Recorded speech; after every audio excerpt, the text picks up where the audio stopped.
എബ്രായ ലേഖനം 12-ാം അധ്യായം 28-ാമത്തെ വാക്യം. ആകയാൽ ഇളകാത്ത രാജ്യം പ്രാപിക്കുന്നതുകൊണ്ട് നാം നന്ദിയുള്ളവരായി ദൈവത്തിന് പ്രസാദം വരുമാറ് ഭക്തിയോടും ഭയത്തോടും കൂടെ സേവ ചെയ്യുക. ആ വാക്യം നിങ്ങൾ കണ്ടെങ്കിൽ എല്ലാവരും കൂടെ ചേർന്ന് ഒരുമിച്ച് ഒന്ന് വായിച്ചാട്ടെ. ആകയാൽ ഇളകാത്ത രാജ്യം പ്രാപിക്കുന്നതുകൊണ്ട് നാം നന്ദിയുള്ളവരായി ദൈവത്തിന് പ്രസാദം വരുമാറ് ഭക്തിയോടും ഭയത്തോടും കൂടെ സേവ ചെയ്യുക. ഒരു നിമിഷം ആ കണ്ണുകളൊന്ന് അടച്ചാട്ടെ, അതിരങ്ങളെല്ലാം ഒന്ന് തുറന്നാട്ടെ, ഹൃദയപൂർവ്വം ഒന്ന് പ്രാർത്ഥിച്ച്. Thank you Jesus. പ്രിയ പിതാവേ, അവിടുന്ന് ഞങ്ങളുടെ നടുവിൽ വന്നിട്ടുള്ളതിന് സ്തോത്രം. ആത്മമണ്ഡലത്തെ തുറന്നു തരണേ, ദുരാത്മമണ്ഡലങ്ങളെ കീഴടക്കണമേ. രക്ഷിക്കപ്പെടുന്നവരുടെ സേവകാത്മാക്കളായ ദൂതന്മാരെ ഞങ്ങളുടെ നടുവിൽ അങ്ങ് അയക്കണമേ. കൃപയുടെ വചനത്തിന് സാക്ഷ്യം പറയണമേ. വലിയ കാര്യങ്ങൾ ദൈവം ചെയ്യണം. ദൈവിക അത്ഭുതങ്ങൾക്ക് നന്ദി. ജനത്തോട് കർത്താവ് ഇടപെടണം. പരമാർത്ഥതയിൽ കർത്താവിൻ്റെ ശക്തി വ്യാപരിക്കണം. സ്വർഗം ഇറങ്ങി വരും യേശുവിൻ നാമത്തിൽ തന്നെ. എബ്രായ ലേഖനത്തിൻ്റെ ആമുഖത്തിലേക്കെങ്ങും വരാതെ ഡയറക്റ്റ് ആ വാക്യത്തിൻ്റെ വിശദീകരണത്തിലേക്ക് ഞാൻ വരാൻ പോവുകയാണ്. 3 പ്രധാനപ്പെട്ട കാര്യങ്ങളാണ് ഈ വാക്യങ്ങളിൽ നമ്മൾ കാണുന്നത്. 1, നമുക്ക് ഒരു ഇളകാത്ത രാജ്യം ഉണ്ട്. 2, ഈ രാജ്യത്തിൻ്റെ പ്രാപനത്തിലേക്ക് എത്തുന്ന നാം എന്തൊക്കെ ചെയ്യണം. 3, ഈ രാജ്യത്തിൻ്റെ പിന്നിൽ വ്യാപരിക്കുന്ന ദൈവം ആര്. 3 കാര്യങ്ങളാണ്.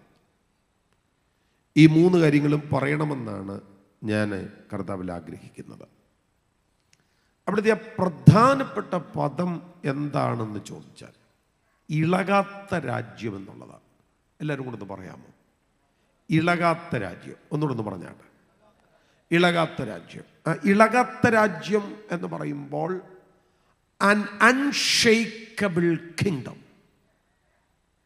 ഇളകാത്ത രാജ്യം. വാസ്തവത്തിൽ അങ്ങനൊരു പദം പറയാനുണ്ടായ സാഹചര്യം എന്താണ്? ഇളകാത്ത രാജ്യമെന്ന് പറയുന്ന ഒരു രാജ്യമുണ്ടോ? ഉണ്ടെങ്കിൽ അതെന്താണ്? അതെവിടെയാണ്? ചരിത്രം മുഴുവൻ പരിശോധിക്കുമ്പോൾ രാജ്യങ്ങളെല്ലാം ഇളകിപ്പോയതായിട്ടാണ് കാണുന്നത്. പ്രബലമായ എത്രയെത്ര സാമ്രാജ്യങ്ങൾ ഉലക ചരിത്രത്തിലുണ്ടായിരുന്നു. ഉണ്ടായ സാമ്രാജ്യങ്ങളെല്ലാം അതാത് നിലകളിൽ ഇളകിയിട്ടുമുണ്ട്. ലോകത്തെ ഭരിച്ച അടക്കി വാണ ഒരു സാമ്രാജ്യമായിരുന്നു ബാബിലോണി സാമ്രാജ്യം. തകർന്ന് തരിപ്പണമായി പോയി. പുറകാലം മേദ്യ പേർഷ്യ വരികയാണ്. അതിനും അവസാനമുണ്ടായി. പുറകാലെ ഗ്രീസ് വന്നു. നമുക്കറിയാം, സമുദ്രമേ നീയും കരയായിരുന്നുവെങ്കിൽ നിന്നെയും ഞാൻ കീഴടക്കുമായിരുന്നുവെന്ന് പറഞ്ഞ മഹാനായ അലക്സാണ്ടർ ദ ഗ്രേറ്റ്. പക്ഷേ ആ രാജ്യം അസ്തമിച്ചു പോയി. പിന്നീട് വന്ന സാമ്രാജ്യം റോമൻ സാമ്രാജ്യമാണ്. റോമൻ സാമ്രാജ്യവും തകർന്ന് തരിപ്പണമായി പോയി. അങ്ങനെ പഴയ കാലഘട്ടത്തിൽ എത്രയെത്ര സാമ്രാജ്യങ്ങൾ, നമ്മുടെ ഈ കാലഘട്ടത്തിൽ തന്നെ എത്രയെത്ര സാമ്രാജ്യങ്ങൾ, പലതും തകർന്ന് തരിപ്പണമായി പോയി. ഏകാധിപതികൾ അസ്തമിക്കുന്നത് നമ്മൾ കണ്ടതാണ്.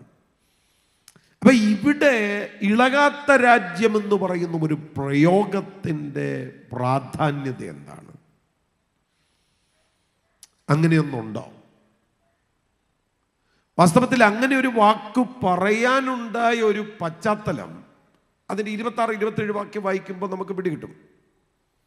അവിടെ വായിക്കുന്നു, അവൻ്റെ ശബ്ദം അന്ന് ഭൂമിയെ ഇളക്കി.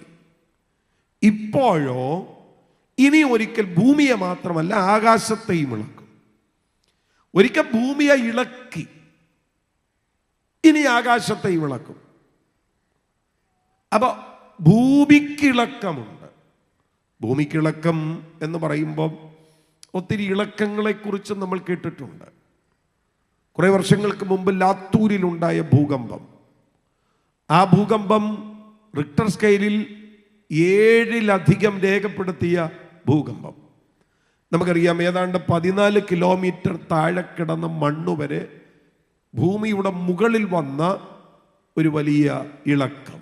അങ്ങനെ എത്ര ഇളക്കങ്ങൾ ഉലക ചരിത്രത്തിൽ ഉണ്ടായിട്ടുണ്ട്. അപ്പൊ ഭൂമി ഇളകിയിട്ടുണ്ട്, ഇനിയും ഇളകും. അതാ പ്രവാചക പുസ്തകത്തിലൊക്കെ നമ്മൾ വായിക്കുന്നത്, പൊട്ടുപൊട്ട പൊട്ടുന്നു, കിറുകിറ കീറുന്നു, മത്തനെ പോലെ ചാഞ്ചാടുന്നു, ഇതിനിളക്കം ഉണ്ട്. അപ്പൊ ഭൂമി ഇളകും.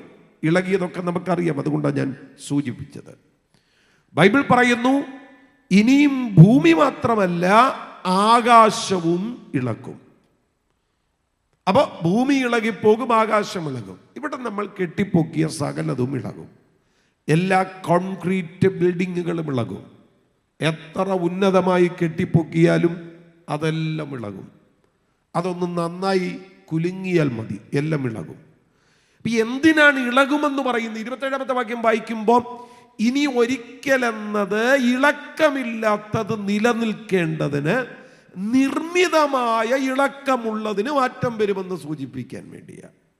അപ്പൊ ഇളക്കമില്ലാത്ത ഒന്ന് നിലനിൽക്കാൻ പോകുന്നു എന്ന് പറയാൻ വേണ്ടി, നിർമ്മിതമായ എല്ലാറ്റിനും മാറ്റം വരുമെന്ന് പറയാൻ വേണ്ടിയാണ് ഈ കാര്യം പറയുന്നത്. എന്നിട്ടാണ് പറയുന്നത്, ഇളക്കമില്ലാത്ത ഒരു രാജ്യം, ഇളകാത്ത രാജ്യം നാം പ്രാപിക്കും. എന്താണ് ആ രാജ്യം? ഇളകാത്ത രാജ്യം. വാസ്തവത്തിൽ അത് പറയണമെങ്കിൽ സുവിശേഷത്തിന്റെ സന്ദേശത്തിലേക്ക് വരണം. സുവിശേഷത്തിൽ 2 പ്രസംഗകരാണുള്ളത്. ഒന്ന് യോഹന്നാൻ സ്നാപകൻ, ഒന്നാമത്തെ പ്രഘോഷകൻ. 2 കർത്താവായ യേശു ക്രിസ്തു. യോഹന്നാൻ സ്നാപകൻ എന്താ പ്രസംഗിക്കുന്നത്? അദ്ദേഹം പറയുന്നത് ദൈവരാജ്യം സമീപിച്ചിരിക്കുന്നെന്ന്. കർത്താവായ യേശു ക്രിസ്തു എന്താ പ്രസംഗിച്ചത്? സെയിം, ദൈവരാജ്യം സമീപിച്ചിരിക്കുന്നു. യേശു ക്രിസ്തുവിന്റെ പ്രസംഗങ്ങളുടെ മുഴുവൻ ആകത്തുക ദൈവരാജ്യമാണ്. ഞാൻ കഴിഞ്ഞ 23 വർഷമായിട്ട് സഭാശുശ്രൂഷ ചെയ്യുന്ന ഒരു ദേവദാസന് എന്നോട് സമയമൊന്നും നോക്കണ്ട, പ്രസംഗിച്ചോളാനൊക്കെ പറഞ്ഞെങ്കിലും എനിക്ക് സമയത്തിൻ്റെ ഒരു ക്ലിപ്തതയുണ്ട്. അപ്പോൾ അത് കഴിഞ്ഞ് പ്രസംഗിച്ചാൽ നിങ്ങൾ കേൾക്കത്തില്ല എന്ന് എനിക്കറിയാം. അതുകൊണ്ടാണ് എല്ലാറ്റിനും ഒരു സമയ പരിധിയുണ്ട്. പക്ഷെ കർത്താവായ യേശുക്രിസ്തുവിന്റെ പ്രസംഗത്തിനൊന്നും സമയപരിധികളില്ലായിരുന്നു. അവിടെ നിങ്ങൾ പ്രസംഗിക്കുകയായിരുന്നു. യോഗം തുടങ്ങി ആശീർവാദം പറഞ്ഞപ്പോൾ 3 ദിവസമൊക്കെ ആയി. 3 ദിവസമൊക്കെ എന്ന് പറഞ്ഞാൽ അസാധാരണ അന്തരീക്ഷമെന്നാണ് ഞാൻ മനസ്സിലാക്കുന്നത്. കാരണം അമ്മ ഒരു കൊച്ചിൻ്റെ കയ്യിൽ ടിഫിൻ കൊടുത്തു വിട്ടായിരുന്നു. 5 അപ്പവും 2 മീനും. യോഗ എപ്പോൾ തീരുമെന്ന് അറിയാത്തതുകൊണ്ടായിരിക്കും. പക്ഷേ ഈ കൊച്ച് ടിഫിൻ തുറന്നില്ല. അപ്പൊ ഈ കൊച്ചിന് പോലും ടിഫിൻ തുറക്കണമെന്ന് തോന്നാൻ കഴിയാത്ത ഒരു അറ്റ്മോസ്ഫിയറാണ്. ഞാൻ പറയും, ഈ പ്രസൻസ് ഓഫ് ഗോഡിനകത്ത്, ദൈവ സാന്നിധ്യത്തിനകത്ത് അങ്ങനെയുള്ള അറ്റ്മോസ്ഫിയറുകളൊക്കെ ഉണ്ടാകും. മോശ പർവ്വതത്തിൻ്റെ പുറത്ത് കയറി 40 ദിവസമായി ഇരുന്നത്. മേഘം പർവ്വതത്തെ മൂടി, യഹോവയുടെ തേജസ്സും പർവ്വതത്തിൽ ആവസിച്ചു. 40 ദിവസം മോശ അവിടെയായിരുന്നു. ആ ദിവസങ്ങളിൽ അവൻ ഒന്നും കഴിക്കുകയോ കുടിക്കുകയോ ചെയ്തില്ല. കഴിക്കാനും തോന്നിയില്ല, കുടിക്കാനും തോന്നിയില്ല. ഇതായി പ്രസൻസിന്റെ പ്രത്യേകത. ഇവിടെ കർത്താവായ യേശുക്രിസ്തു പ്രസംഗകനായി ഇറങ്ങി നിന്നപ്പോൾ കുട്ടി പോലും കഴിക്കാൻ മറന്നു. അപ്പോൾ 3 ദിവസം കഴിഞ്ഞ് യോഗം തീരുന്നത്. 3-ാം ദിവസം കർത്താവ് ജനത്തെ പറഞ്ഞു വിടുകയാണ്. ഞാൻ പറഞ്ഞത് പ്രസംഗ വിഷയം എന്താണ്? കിങ്ഡം ഓഫ് ഗാഡ്, ദൈവരാജ്യം. അപ്പൊ സുവിശേഷത്തിന്റെ പ്രഘോഷകർ ആവർത്തിച്ചു പ്രസംഗിച്ച വിഷയം ദൈവരാജ്യമാണ്. നിങ്ങൾ അപ്പോസ്തല പ്രവൃത്തി പരിശോധിക്കണം, 22 പ്രസംഗങ്ങളുണ്ട്. 22 പ്രസംഗങ്ങളിലും കൂടെ 5 സബ്ജക്റ്റേ ഉള്ളൂ. അതിൽ 2 സബ്ജക്റ്റുകളാണ് ആവർത്തിച്ച സബ്ജക്റ്റുകൾ. ഒന്ന് ദൈവരാജ്യം, 2 യേശു തന്നെ ക്രിസ്തു. ബാക്കി 3 പ്രസംഗ വിഷയങ്ങൾ ഒറ്റ വേദിയിൽ നിന്ന് ഒരാൾ പ്രസംഗിച്ചതാണ്. നീതി, ഇന്ദ്രിയജയം, വരുവാനുള്ള ന്യായവിധി. പ്രസംഗന്റെ പേര് പൗലോസ്. ഇതുപോലൊരു സദസ്സൊന്നും ആയിരുന്നില്ല. രാജാക്കന്മാരുൾപ്പെടെയുള്ള പ്രൗഢമായ സദസ്സ്. അപ്പം നമ്മളെ സംബന്ധിച്ച് സാധാരണക്കാരിയിരിക്കുന്ന ഒരു സദസ്സാണ്. എന്നാൽ ആ സദസ്സ് അങ്ങനെ അല്ലായിരുന്നു. രാജാക്കന്മാർ, രാജാവ് മാത്രമല്ല, രാജാക്കന്മാർ ഉണ്ടായിരുന്നു. അവിടെയാണ് നീതി, ഇന്ദ്രിയ ജയം, വരുവാനുള്ള ന്യായവിധിയെക്കുറിച്ച് പ്രസംഗിച്ചത്. പ്രസംഗം കേട്ട് കഴിഞ്ഞപ്പോൾ രാജാവിൻ്റെ ഏപ്പാടിപ്പോയി, അയാൾ ഭയന്നുപോയി. ആ ടൈപ്പായിരുന്നു പ്രസംഗം. അപ്പം സുവിശേഷത്തിൻ്റെ പ്രസംഗങ്ങളെല്ലാം തന്നെ ബൈബിളിൽ രേഖപ്പെടുത്തിയിട്ടുള്ളതിൽ ഭൂരിപക്ഷവും ദൈവരാജ്യത്തെക്കുറിച്ചാണ് പ്രസംഗിച്ചത്. അത് ഞാൻ പറഞ്ഞു, 2 പ്രസംഗകർ, വിഷയം ദൈവരാജ്യം. അപ്പോൾ തന്നെ നമ്മൾ മത്തായി സുവിശേഷം വായിക്കുമ്പോൾ ദൈവരാജ്യം എന്ന പ്രയോഗത്തെക്കാൾ കൂടുതലുള്ളത് സ്വർഗരാജ്യം എന്ന് പറയുന്ന പ്രയോഗമാണ്. മത്തായി സുവിശേഷത്തിൽ ദൈവരാജ്യം എന്ന വാക്കുണ്ട് 5 പ്രാവശ്യമേ രേഖപ്പെടുത്തിയിട്ടുള്ളൂ. ബാക്കി മുഴുവൻ സ്വർഗരാജ്യമാണ്. അപ്പൊ ഇളകാത്ത രാജ്യം എന്ന് പറയുന്ന വാക്ക് മനസ്സിലാക്കണമെങ്കിൽ ദൈവരാജ്യത്തെക്കുറിച്ചും സ്വർഗരാജ്യത്തെക്കുറിച്ചും മനസ്സിലാക്കണം. എന്താണ് ദൈവരാജ്യം? അതൊന്ന് പറഞ്ഞിട്ട് സ്വർഗരാജ്യത്തിലേക്ക് വരാം. ദൈവരാജ്യം എന്ന് പറയുന്നത് ലൂക്കോസ് 17:20 പറയുന്നുണ്ട്, അത് കാണത്തക്കവണ്ണമല്ല വരുന്നത്. ഇതാ ഇവിടെയെന്നും അതാ അവിടെയെന്നും പറയുകയുമില്ല. ദൈവരാജ്യം നിങ്ങളുടെ ഇടയിൽ തന്നെ ഉണ്ടല്ലോ. അപ്പോൾ ദൈവരാജ്യം നിങ്ങളുടെ ഇടയിലുണ്ട്, പക്ഷെ കാണാൻ പറ്റില്ല. ഇതാ ഇവിടെയെന്നും പറയാൻ പറ്റില്ല, അതാ അവിടെയെന്നും പറയാൻ പറ്റില്ല, നിങ്ങളുടെ ഇടയിലുണ്ട്. അപ്പൊ എന്താണ് ഈ ദൈവരാജ്യം? സിമ്പിളായിട്ട് പറഞ്ഞാൽ, ഒരു മനുഷ്യന്റെ ഹൃദയത്തിൽ കർത്താവ് ഭരണാധിപനായി വരുന്നതാണ് ദൈവരാജ്യം എന്ന് പറയുന്നത്. ഒന്നുകൂടെ പറഞ്ഞാൽ, ഒരു ജിയോഗ്രഫിക്കൽ ബൗണ്ടറി ഉള്ള ഒന്നല്ല കിങ്ഡം ഓഫ് ഗോഡ്, ദൈവരാജ്യം. അതിനൊരു ജോഗ്രഫിക്കൽ ബൗണ്ടറി ഇല്ല. നമ്മൾ ഈ കൺവെൻഷൻ നടത്തുന്ന പ്ലോട്ടിന് ഒരു ജോഗ്രഫിക്കൽ ബൗണ്ടറി ഉണ്ട്. നിങ്ങൾ ചുറ്റും നോക്കിയാൽ കാണാം, ഒരേപോലത്തെ മതിൽ ഇതിന് ചുറ്റും കിട്ടിയിട്ടുണ്ട്, വരാനൊരു വഴിയുണ്ട്. ഇതിനൊരു ജോഗ്രഫിക്കൽ ബൗണ്ടറി ഉണ്ട്. ഇതുപോലെ ഒരു ജോഗ്രഫിക്കൽ ബൗണ്ടറി ഉള്ള ഒന്നല്ല കിങ്ഡം ഓഫ് ഗോഡ്. അത് ഓരോ വ്യക്തികളിലുമാണ് നിൽക്കുന്നത്. അതാ ഞാൻ പറഞ്ഞത്, അത് യേശുക്രിസ്തുവിൻ്റെ ഭരണമാണ്. യേശുക്രിസ്തുവിൻ്റെ ഭരണം എന്ന് പറയുമ്പം ഓരോ വ്യക്തിയിലും കർത്താവ് രാജാവായിട്ട് വരികയാണ്. നമ്മളങ്ങനെ പാടുന്ന ഒരു പാട്ടുണ്ട്, സി മൈനർ. നമ്മളങ്ങനെ പാടുന്ന ഒരു പാട്ടുണ്ട്, യേശുവേ വന്നു വാഴണമേ, ഇനി ഞാനല്ല എന്നിൽ നീയല്ലോ. രാജാവേ വന്നു വാഴണമേ, ഇനി ഞാനല്ല എന്നിൽ നീയല്ലോ. അറിയത്തില്ലേ? ഒന്നിച്ചൊന്ന് പാടിക്കേ. യേശുവേ വന്നു വാഴണമേ, ഇനി ഞാനല്ല എന്നിൽ നീയല്ലോ. രാജാവേ വന്നു വാഴണമേ, ഇനി ഞാനല്ല എന്നിൽ നീയല്ലോ. ഒരിക്കൽ കൂടെ, യേശുവേ വന്നു വാഴണമേ, ഇനി ഞാനല്ല എന്നിൽ നീയല്ലോ. രാജാവേ വന്നു വാഴണമേ, ഇനി ഞാനല്ല എന്നിൽ നീയല്ലോ.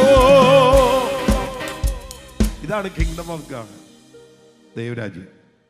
യേശു രാജാവായി, അധികാരിയായി, ഉടമസ്ഥനായി, ഭരണകർത്താവായി, യജമാനനായി ഒരാളിൻ്റെ അകത്തേക്ക് വരികയാണ്. ഇതാണ് ദൈവരാജ്യം എന്ന് പറയുന്നത്. അതുകൊണ്ട് പറയും ദൈവരാജ്യം കാണത്തക്കവണ്ണമല്ല വരുന്നത്, ഇതൊരനുഭവമാണ്. പൗലോസ് അതിനെക്കുറിച്ച് പറയുന്നത് ദൈവരാജ്യം ഭക്ഷണവുമല്ല, ദൈവരാജ്യം പാനീയവുമല്ല. പാനീയം എന്ന് പറയുമ്പോൾ നിങ്ങൾക്ക് കാണാനായിട്ട് കഴിയും, ഈ ഗ്ലാസ്സിൽ വെള്ളമുണ്ട് എന്ന് നിങ്ങൾക്ക് കാണാൻ കഴിയും. ഭക്ഷണം എന്ന് പറയുമ്പോൾ ഇതുപോലെ കാണാൻ കഴിയും, അതൊരു പ്ലേറ്റിൽ ഇരിക്കുന്ന വസ്തുവായിരിക്കും. ദൈവരാജ്യം എന്ന് പറയുന്നത് പാനീയമല്ല, കാണാൻ കഴിയില്ല. ദൈവരാജ്യം ഭക്ഷണമല്ല, ദൈവരാജ്യം വസ്തുവല്ല, ദൈവരാജ്യം കാണത്തക്കവണ്ണമുള്ള ഒന്നുമല്ല. പൗലോസ് പറയുന്നു അതൊരനുഭവമാണ്, നീതിയാണ്, സമാധാനമാണ്, പരിശുദ്ധാത്മാവിൽ സന്തോഷമാണ്. അപ്പൊ കിങ്ഡം ഓഫ് ഗോഡ് അത് കാണാൻ കഴിയുന്ന ഒന്നല്ല, അതൊരു എക്സ്പീരിയൻസ് ആണ്. അതാണ് ദൈവരാജ്യം എന്ന് പറയുന്നത്. ഇനി ഒരു ഒരു ഒരു ഒരു കാര്യം, ഒരാൾക്ക് എങ്ങനെയാണ് ദൈവരാജ്യത്തിലേക്ക് വരാൻ പറ്റുന്നത്? ഇതുപോലൊരു കൺവെൻഷനിൽ നമ്മൾ വന്നിരുന്നാൽ ദൈവരാജ്യത്തിലാകാൻ പറ്റുമോ? ഒരു പ്രസംഗം കേട്ടാൽ ദൈവരാജ്യത്തിലാകാൻ പറ്റുമോ? ഒന്ന് പ്രാർത്ഥിച്ചാൽ ദൈവരാജ്യത്തിലാകാൻ പറ്റുമോ? സാധ്യമല്ല. ദൈവരാജ്യത്തിൽ വരാൻ അതിൻ്റെ ഒരു രീതിയുണ്ട്. അത് യോഹന്നാന്റെ സുവിശേഷം 3-ാം അധ്യായം 3-ാമത്തെ വാക്യത്തിലും 3-ാം അധ്യായം 5-ാമത്തെ വാക്യത്തിലും നമ്മൾ കാണുന്നുണ്ട്. 3-ാം അധ്യായം 3-ാമത്തെ വാക്യത്തിൽ നമ്മൾ വായിക്കുന്നത് വളരെ ശ്രദ്ധേയമായ ഒരു കാര്യമാണ്. അവിടെ വായിക്കുന്നു, പുതുതായി ജനിച്ചില്ല എങ്കിൽ ദൈവരാജ്യം കാണാൻ ആർക്കും കഴിയത്തില്ല. അവിടെ കാണാൻ കഴിയത്തില്ല എന്ന് പറയുമ്പോൾ കണ്ണുകൊണ്ട് കാണുന്ന കാര്യമല്ല, ദൈവരാജ്യത്തിന്റെ അനുഭവത്തെ അനുഭവിക്കാനായിട്ട് കഴിയത്തില്ല. അപ്പൊ ദൈവരാജ്യം ഒരാളിൽ വെളിപ്പെടുന്നത്, നമ്മൾ പറഞ്ഞില്ലേ, യേശുവിന്റെ ഭരണം ഒരാളിൽ ആരംഭിക്കുന്നത് പുതുതായി ജനിക്കുമ്പോഴാണ്. പുതുതായി ജനിക്കുക. അതിന്റെ മറ്റൊരു ഭാഗം 5-ാമത്തെ വാക്യത്തിൽ വായിക്കുന്നുണ്ട്, ആമേൻ ആമേൻ ഞാൻ നിന്നോട് പറയുന്നു, വെള്ളത്താലും ആത്മാവിനാലും ജനിച്ചില്ല എങ്കിൽ ദൈവരാജ്യത്തിൽ കടപ്പാൻ ആർക്കും കഴിയത്തില്ല. 2 പദങ്ങൾ നോട്ട് ചെയ്തോണം. കാണാൻ കഴിയില്ല, കടപ്പാൻ കഴിയില്ല. കാണാൻ കഴിയില്ല, കടപ്പാൻ കഴിയില്ല.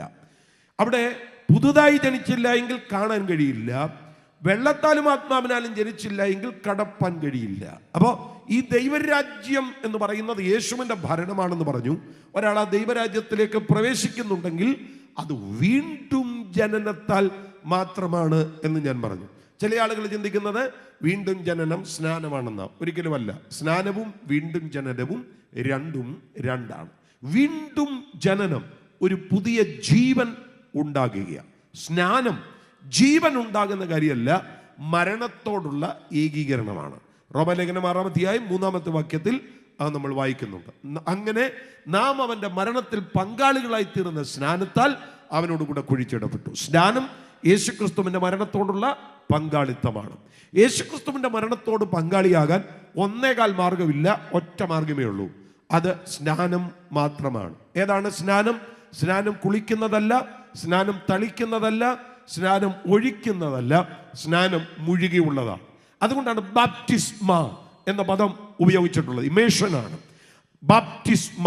ഈ വാസ്തവത്തിൽ ഈ ബാപ്റ്റിസം എന്ന പദം ഉപയോഗിച്ചിട്ടുള്ളത്, ഈ ബാപ്റ്റിസ്മ എന്ന് പറയുന്ന പദത്തെ പരിഭാഷപ്പെടുത്താൻ ഇംഗ്ലീഷിൽ തന്നെ ഒരു പദമില്ലാത്തത് കൊണ്ട് ബാപ്റ്റിസ്മ എന്ന പദത്തെ അതുപോലെ തന്നെ എഴുതിയിരിക്കുകയാണ്. ബാപ്റ്റിസം, വെള്ളത്തിൽ മുങ്ങിയുമുള്ളതാണ് ബാപ്റ്റിസം എന്ന് പറയുന്നത്. അപ്പൊ സ്നാനമാണ് യേശുവിന്റെ മരണത്തിൽ ഒരാൾ പങ്കാളിയാക്കുന്നത്.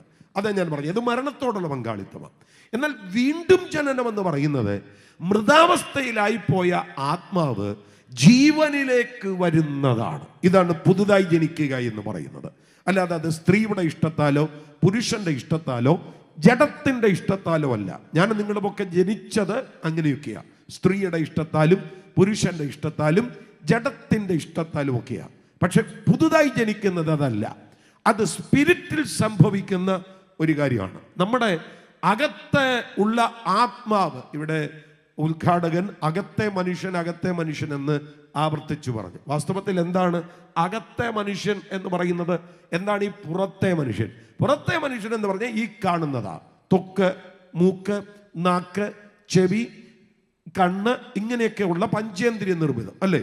ത്വക്ക് കൊണ്ട് തൊട്ടും, മൂക്ക് കൊണ്ട് മണത്തും, നാവ് കൊണ്ട് രുചിച്ചും, കണ്ണുകൊണ്ട് കണ്ടും, കാതുകൊണ്ട് കേട്ടും. ഇതാണ് പഞ്ചേന്ദ്രിയ നിർമ്മിതമായ ശരീരം എന്ന് പറയുന്നത്. ഇത് നഗ്നനേത്രങ്ങളിൽ വിഷയീഭവിക്കുന്നത്. ഇതാണ് പുറത്തെയുള്ള മനുഷ്യൻ. ഇനി അകമയുള്ള മനുഷ്യൻ എന്ന് പറയുന്നത് ഇതുപോലെ ഒരു മനുഷ്യൻ അകത്തുണ്ടെന്നല്ല, സ്പിരിറ്റിനെയാണ് ഈ അകമയുള്ള മനുഷ്യൻ എന്ന് വിളിക്കുന്നത്. നിങ്ങളുടെ ആത്മാവാണ് നിങ്ങളുടെ അകമയുള്ള മനുഷ്യൻ എന്ന് പറയുന്നത്. അപ്പോൾ അകമയുള്ള മനുഷ്യൻ ആരാണ് എന്ന് ചോദിച്ചാൽ നമ്മളിലെ ആത്മാവാണ്. നമ്മുടെ ആത്മാവ്, നമ്മുടെ ആത്മാവ്. മൃഗങ്ങൾക്കില്ലാത്തതും മനുഷ്യനുള്ളതുമായ ഒന്നാണ് മനുഷ്യന്റെ ആത്മാവ്. സ്പിരിറ്റ് മനുഷ്യന് മാത്രമേ ഉള്ളൂ. വേറെ ഇവിടുത്തെ ഒരു ജീവജാലങ്ങൾക്കുമില്ല. മനുഷ്യന് മാത്രം ഉള്ള ഒന്നാണ് ആത്മാവെന്ന് പറയുന്നത്. അതുകൊണ്ട് ഏദനിൽ ദൈവം അവനെ സൃഷ്ടിച്ചിട്ട് അവന്റെ മൂക്കിൽ ഊതി അവനെ ജീവനുള്ള ദേഹിയാക്കി. അതാണ് ആത്മാവെന്ന് പറയുന്നത്. അപ്പൊ ഈ ആത്മാവ് പാപം നിമിത്തം മരിച്ചുപോയതാണ്. ആ മരിച്ചുപോയ ആത്മാവിലേക്ക് ജീവൻ വരുന്നതാണ് വീണ്ടും ജനനം എന്ന് പറയുന്നത്. അത് വെള്ളത്താലാണ്, അത് ആത്മാവിനാലാണ്. വെള്ളമെന്ന് പറയുന്നത് നമ്മൾ സാധാരണ ഉപയോഗിക്കുന്ന വെള്ളമല്ല, വചനമാണ്. വചനത്താലും ആത്മാവിനാലും സംഭവിക്കുന്ന ഒന്നാണ് വീണ്ടും ജനനം എന്ന് പറയുന്നത്. അപ്പൊ അങ്ങനെ ഞാൻ നിങ്ങളോട് പറയാം, ഈ വീണ്ടും ജനനം നിങ്ങൾക്ക് അനുഭവിക്കാൻ പറ്റിയിട്ടില്ലെങ്കിൽ സ്വർഗരാജ്യം നിങ്ങൾക്ക് സാധ്യമല്ല കേട്ടോ. നിത്യതയിലേക്ക് പ്രവേശിക്കുവാൻ സാധ്യമല്ല. ഇന്ന് രാവിലെ ഞാൻ ഒരു മരണ വീട്ടിൽ പ്രസംഗിച്ചിരുന്നു. അതിനുശേഷം മറ്റൊരു മീറ്റിംഗ് ഉണ്ടായിരുന്നു. അപ്പം രാവിലെ മരണ വീട്ടിൽ പ്രസംഗിച്ചപ്പോൾ ഞാൻ പറഞ്ഞ ഒരു കാര്യം സാന്ദർഭികമായി ആവർത്തിക്കുകയാണ്. എൻ്റെ പ്രിയപ്പെട്ടവരെ, മരണമെന്ന് പറയുന്നത് ഈ ശരീരത്തെ വിട്ട് ആത്മാവ് പുറത്തേക്ക് പോകുന്നതാണ്. ആത്മാവ് പുറത്തേക്ക് പോകുക. ഈ പുറത്തേക്ക് പോകുന്ന ഈ ആത്മാവ് നിത്യതയിൽ പ്രവേശിക്കണമെങ്കിൽ വീണ്ടും ജനനമെന്ന കർമ്മം നടക്കണം, അല്ലെങ്കിൽ നിത്യതയിൽ പ്രവേശിക്കത്തില്ല. ഒരാമയും പറഞ്ഞാട്ടെ. ഒരിക്കൽ നമ്മളെല്ലാം മരിക്കുമെന്ന് കേട്ടോ. ഒരിക്കൽ നമ്മളെല്ലാം മരിക്കും, പിടിച്ചു വെക്കാൻ കഴിയില്ല, നമ്മളെല്ലാം മരിക്കും. അപ്പം മരണത്തിനപ്പുറത്ത് നമുക്കൊരു നിത്യത ഉണ്ടല്ലോ. ആ നിത്യത അവകാശമാക്കണമെങ്കിൽ, ആ ജീവൻ അവകാശമാക്കണമെങ്കിൽ വീണ്ടും ജനനം ഉണ്ടായേ പറ്റത്തുള്ളൂ. ഇവിടെ പറയുന്നു വീണ്ടും ജനനത്താലാണ് ഒരാൾ ദൈവരാജ്യത്തിലേക്ക് വരുന്നത്. ഇനിയും അടുത്ത ഒരു വാക്ക് അവിടെ പറയുന്ന സ്വർഗരാജ്യം എന്ന് പറയുന്ന ഒരു പ്രയോഗമാണ്. മത്തായി സുവിശേഷത്തിൽ മാത്രമാണ് ആ പ്രയോഗമുള്ളത്. ചില ആളുകൾ ചിന്തിക്കുന്നത് ദൈവരാജ്യവും സ്വർഗരാജ്യവും ഒന്നാണ് എന്നാണ്. വേണമെങ്കിൽ നമുക്കങ്ങനെ പറയാം. മത്തായി യഹൂദന്മാർക്ക് എഴുതിയത് കൊണ്ട് ദൈവരാജ്യം എന്ന് പറയാതെ സ്വർഗരാജ്യം എന്ന് പറഞ്ഞു. എന്നാൽ ബാക്കിയുള്ളവർ ഇതര വായനക്കാർക്ക് എഴുതിയത് കൊണ്ട് ദൈവരാജ്യം എന്ന് പറഞ്ഞു. അങ്ങനെ വേണമെങ്കിൽ പറയാം. പക്ഷേ അവയിൽ തന്നെ അർത്ഥവ്യത്യാസം ഉണ്ട്. അതായത് ദൈവരാജ്യം കാണാൻ കഴിയുന്നതല്ല, എന്നാൽ സ്വർഗരാജ്യം കാണാൻ കഴിയുന്നതാണ്. ദൈവരാജ്യം അവിടെയെന്നും ഇവിടെയെന്നും പറയില്ല എന്ന് പറയുന്നുണ്ട്. പക്ഷെ സ്വർഗരാജ്യം അങ്ങനെയല്ല. ഇത് സ്വർഗീയമായ ഒരു ഭരണത്തെയാണ് സൂചിപ്പിക്കുന്നത് സ്വർഗരാജ്യം എന്ന് പറയുന്നത്. അപ്പൊ ദൈവരാജ്യം ഹൃദയത്തിലുള്ള ഒരു ഭരണമാണെങ്കിൽ, ദൈവരാജ്യം ഹൃദയത്തിലുള്ള ഭരണമാണെങ്കിൽ സ്വർഗരാജ്യം സ്വർഗീയമായ ഒരു ഭരണമാണ്. അതിൻ്റെ ഉറവിടം സ്വർഗത്തിലാണ്. ഞാൻ അല്പം കാര്യമായിട്ട് ആ വിഷയം ഒന്ന് പറയാനായിട്ട് ആഗ്രഹിക്കുകയാണ്. നിങ്ങൾ എന്നോടൊപ്പം വരണം. അപ്പോൾ എപ്പോഴാണ് നമുക്ക് ഈ സ്വർഗരാജ്യത്തിൽ പ്രവേശിക്കാൻ കഴിയുന്നത്? ഞാനത് നിങ്ങൾക്ക് മനസ്സിലാകുന്നത് പോലെ അങ്ങ് പറഞ്ഞു വിടുകയാണ്. ദൈവരാജ്യത്തിൽ നിന്ന് സ്വർഗരാജ്യത്തിലേക്ക് ഒരാൾ പ്രവേശിക്കുന്നത് എപ്പോഴാണെന്ന് ചോദിച്ചാൽ, നിശ്ചയമായിട്ടും നമ്മൾ മരണത്തിനപ്പുറത്തോ യേശു കർത്താവിൻ്റെ വരവിനപ്പുറത്തോ ആ രാജ്യത്തിലേക്ക് എടുക്കപ്പെടുമ്പോഴാണ്. ഒരാമയും പറഞ്ഞോട്ടെ. നിങ്ങളുടെ ഇരിപ്പ് കണ്ടിട്ട് ചിട്ടി കമ്പനി പൊട്ടിയതുപോലെ ഇരിക്കുന്നത്. ഒരു നല്ല ഹല്ലേലൂയ പറഞ്ഞാട്ടെ. പോരാ, ശബ്ദം ഉയർത്തി. അപ്പൊ എപ്പോഴാണ് നമ്മൾ സ്വർഗരാജ്യത്തിലേക്ക് പ്രവേശിക്കുന്നത്? ഒന്നുകിൽ നമ്മുടെ മരണത്തിനപ്പുറത്ത്, അല്ലെങ്കിൽ കർത്താവായ യേശു ക്രിസ്തുവിന്റെ വരവെങ്കിൽ ജീവനോടെ ശേഷിക്കുകയാണെങ്കിൽ രൂപാന്തരപ്പെടുമ്പോൾ നമ്മൾ ആ ദൈവരാജ്യത്തിലേക്ക് പ്രവേശിക്കുക. സ്തോത്രം. അയ്യോ, അതിൻ്റെ നമ്മൾ ആ സ്വർഗരാജ്യത്തിലേക്ക് പ്രവേശിക്കുക. അതിൻ്റെ അനുഭവമൊക്കെ ഭയങ്കര കേട്ടോ, ഭയങ്കര. സ്തോത്രം. കർത്താവായ യേശു ക്രിസ്തുവിന്റെ മരണത്തിനപ്പുറത്തോ, കർത്താവായ യേശു ക്രിസ്തുവിന്റെ മടങ്ങിവരവിനപ്പുറത്തോ, നമ്മുടെ മരണത്തിനപ്പുറത്തോ നമ്മൾ സ്വർഗരാജ്യത്തിലേക്ക് പ്രവേശിക്കുക. അതാണ് നമ്മൾ പറഞ്ഞത്. ഈ ആ ഭരണത്തിൻ്റെ രീതിക്ക് പല രീതികളും വ്യത്യാസങ്ങളും ഒക്കെ ഉണ്ട്. നന്നായിട്ടൊന്ന് കേട്ടോണേ, ശ്രദ്ധിക്കണേ. ഞാൻ വളരെ പ്രധാനപ്പെട്ട ഒരു കാര്യം പറയാം. വ്യത്യാസങ്ങളുണ്ട്. ഈ വ്യത്യാസങ്ങൾ എന്ന് പറയുമ്പോൾ ഒരു 7 വർഷം നമ്മൾ കർത്താവിനോട് കൂടെ അങ്ങ് സ്വർഗത്തിലായിരിക്കും. സ്തോത്രം. കർത്താവിൻ്റെ വരവിന് ശേഷം അടുത്ത 1000 ആണ്ട് ഈ ഭൂമിയിലായിരിക്കും. അതിനെ വിളിക്കുന്ന പേരാണ് മില്ലേനിയൽ കിങ്ഡം, 1000 ആണ്ട് വാഴ്ച. ഒരു കാലഘട്ടത്തിൽ ഇതൊക്കെ നമ്മുടെ പ്രസംഗവേദികളെ ത്രസിപ്പിച്ച വിഷയങ്ങളാണ്. ഈ ഇവിടെ ഇരിക്കുന്ന ഇത്രയും പേരോട് ഞാൻ ചോദിക്കുക, 1000 ആണ്ട് വാഴ്ചയെക്കുറിച്ച് ഒരു 2 പ്രസംഗം കേട്ട എത്ര പേരുണ്ട് ഇവിടെ? 1000 ആണ്ട് വാഴ്ചയെക്കുറിച്ച് ഒരു 2 പ്രസംഗം കേട്ടവർ 2-3 പേരെ ഞാൻ കാണുന്നുണ്ട്. ഒരു പ്രസംഗം കേട്ട എത്ര പേരുണ്ട്? ഒരു പ്രസംഗം കേട്ട്. ഇത് നമ്മൾ കേൾക്കാറേ ഇല്ല, ഇതിപ്പോൾ പറയാറേ ഇല്ലല്ലോ. അങ്ങനെ ഒരു കാലമുണ്ട് കേട്ടോ, അങ്ങനെ ഒരു കാലമുണ്ട്. സ്തോത്രം. ഞാൻ പറയാം, രോഗമില്ലാത്ത ഒരു കാലം, മരണമില്ലാത്ത ഒരു കാലം, ക്രിമിനലുകളില്ലാത്ത ഒരു കാലം, പോലീസ് സ്റ്റേഷനുകൾ ഇല്ലാത്ത ഒരു കാലം, മൃഗങ്ങളിൽ പോലും വന്യതയില്ലാത്ത ഒരു കാലം, അങ്ങനെ ഒരു കാലം ഉണ്ട്. അതാണ് മില്ലേനിയൽ കിങ്ഡം എന്ന് പറയുന്നത്. ഞാൻ പറയാം, യേശു രാജാവായി വാഴുന്ന കാലം. അതിനെ വിളിക്കാൻ കഴിയുന്ന വേറൊരു പേരുണ്ട്, മെസ്സിയാനിക് കിങ്ഡം. അവിടെ കുറേ കാര്യങ്ങൾ നിങ്ങൾക്ക് ഒന്ന് വായിച്ചാൽ ശ്രദ്ധിക്കാൻ പറ്റും. 4-ാമത്തെ വാക്യം തൊട്ട് വായിക്കുമ്പോൾ, അവൻ ദരിദ്രന്മാർക്ക് നീതിയോടെ ന്യായം പാലിച്ചു കൊടുക്കുകയും ദേശത്തിലെ സാധുക്കൾക്ക് നേരോടെ വിധി കൽപ്പിക്കുകയും ചെയ്യും. 5-ാമത്തെ വാക്യത്തിൽ, നീതി അവൻ്റെ നടുക്കെട്ടും വിശ്വസ്തത അവൻ്റെ അരക്കച്ചയുമായിരിക്കും. അതാ ഞാൻ പറഞ്ഞത്, വളരെ സുന്ദരമായ ഒരു രാജ്യം, മില്ലേനിയൽ കിങ്ഡം. നമ്മളത് കാണും. രാമൻ പറഞ്ഞോട്ടെ, ആ വിശ്വാസമുള്ള എത്ര പേരുണ്ട്? വന്യത അവിടെ കാണത്തില്ല. വന്യത കാണത്തില്ല എന്ന് പറയുമ്പോൾ 6-ാമത്തെ വാക്യത്തിൽ വായിക്കുന്നുണ്ട്, ചെന്നായി കുഞ്ഞാടിനോടുകൂടെ പാർക്കും, പുള്ളിപ്പുലി കോലാട്ടുകുട്ടിയോടുകൂടെ കിടക്കും, പശുക്കിടാവും ബാലസിംഹവും തടിപ്പിച്ച മൃഗവും ഒരുമിച്ച് പാർക്കും. ഒരു ചെറിയ കുട്ടി അവയെ നടത്തും, പശു കരടിയോടുകൂടെ മേയും, അവയുടെ കുട്ടികൾ ഒരുമിച്ച് കിടക്കും. സിംഹം കാളയെന്ന പോലെ വൈക്കോൽ തിന്നും, മുലകുടിക്കുന്ന ശിശു സർപ്പത്തിന്റെ പോതിങ്കൽ കളിക്കും, മുലകുടി മാറിയ പൈതൽ അണലിയുടെ പൊത്തിൽ കൈയിടും.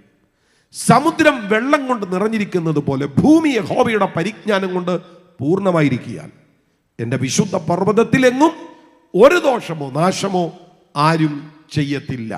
ആ വാക്ക് നിങ്ങൾ ശ്രദ്ധിച്ചോണം. അതേ ഞാൻ പറഞ്ഞു, ക്രിമിനലുകളില്ലാത്ത, നീതിയുള്ള, വ്യാജവിധികളില്ലാത്ത ഒരു കാലഘട്ടം. അതാണ് മെസ്സിയാനിക് കിങ്ഡം. നമ്മൾ പാടുന്ന പാട്ടുകളിലെല്ലാം ഇങ്ങനെ ഒരു രാജാവിനെ നമ്മൾ വെയിറ്റ് ചെയ്യുന്നുണ്ട്. ഇങ്ങനെ ഒരു രാജാവിനെ വെയിറ്റ് ചെയ്യുന്നുണ്ട്. ഒരു ഒരു ഒരു പഴയ പാട്ടുണ്ടല്ലോ, രാജ്യമൊരുക്കി തൻ വേഗം വരുന്നല്ലോ, പ്രിയൻ തൻ മണിനാദം അങ്ങു ദൂരെ കേൾക്കുന്നല്ലോ.